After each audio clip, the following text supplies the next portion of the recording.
FDP leader Guido Westerwelle isn't usually one to count his chickens before they're hatched. But after his party's extraordinary success in the Hessen state election last week, it's not surprising he's looking pretty pleased with himself. A few days later, and Westerwelle is still basking in the FDP's strong showing. Westerwelle is well aware that Hessen might have been a one-off. The party can't necessarily expect the same result in other states. Basically, the public put their weight behind a solid, stable government in Hessen. And as the super-election year gets underway, Berlin should take note. I believe that many voters are turning their backs on the Christian Democrats and the Social Democrats because they're unhappy about increasingly higher taxes. The FDP couldn't be happier. It's great. There's a sense of change. It's an ideal blueprint for the next state elections and the general election. It's an outstanding result. What's important now is to keep our heads amid the economic crisis and not go overboard or become too complacent, and show we're worthy of the trust the voters have placed in us. The mood is very upbeat. It's been a boost to our confidence and very encouraging. It shows that the public appreciate what we stand for.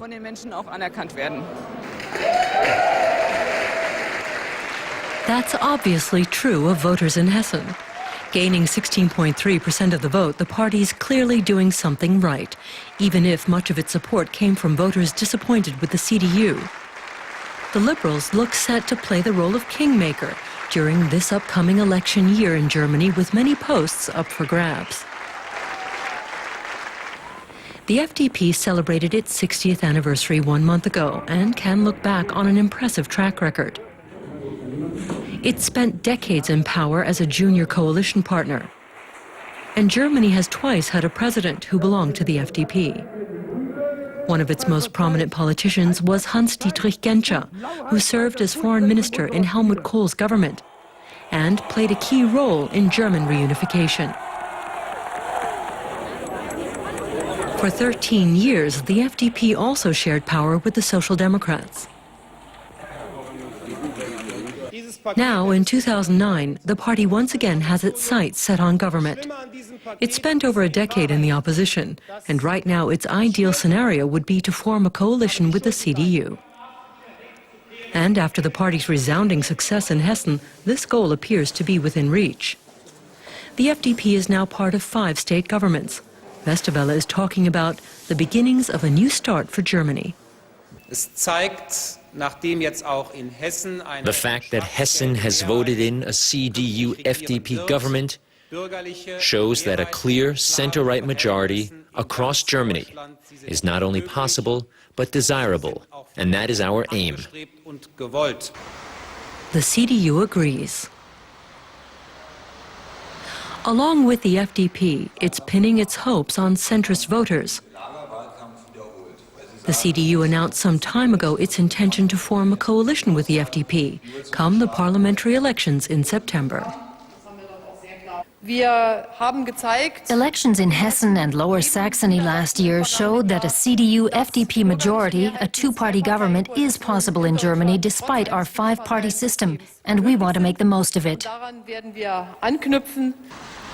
Germany's other major party, the SPD, is another potential coalition partner for the FDP.